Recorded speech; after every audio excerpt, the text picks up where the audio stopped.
Salut! Numele meu este Moisa Florin Bernor, pentru cei care nu mă cunoașteți, și astăzi am vrut să fac un intro canalului meu de YouTube. În acest intro aș vrea să vă spun de ce am ales să deschid un canal, ce vreau să fac pe acest canal și cam ce așteptări să aveți de la mine.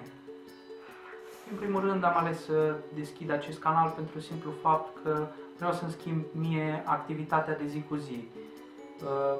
Vreau să o schimb și vreau să o modific într-un fel, pentru că oricum activitatea mea înainte era de a analiza vlogări, de a vedea videoclipuri, de a viziona filme, de a juca jocuri, și am zis că să fac ceva productiv în același timp, care poate ar schimba percepția altcuiva sau ar ajuta într-o oarecare măsură societatea în care trăiesc.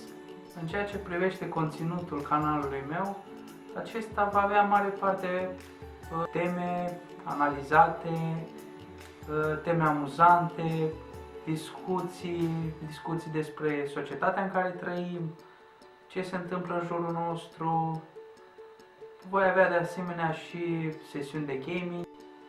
Am fost întrebat zilele astea: păi de ce ai deschis acest canal? Unde vrei să ajungi? A? Vrei să fii celebru? Vrei să ajungi?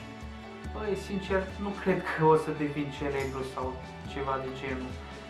Pur și simplu, asta am simțit eu, că vreau să fac. Vreau să mă pun în mijlocul mulțimii. Vreau să îmi înving mie o teamă, teama de a mă exprima în public. Și am zis că de ce nu, aceasta este cea mai bună modalitate prin care aș putea să o fac.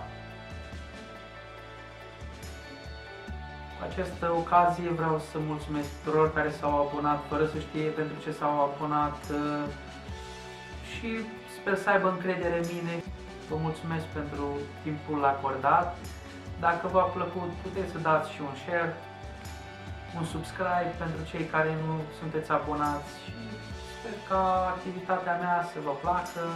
În același timp vreau să-mi propuneți o temă dacă aveți în gând și cam ce ați vrea să auziți de la mine în episodul următor. Vă mulțumesc!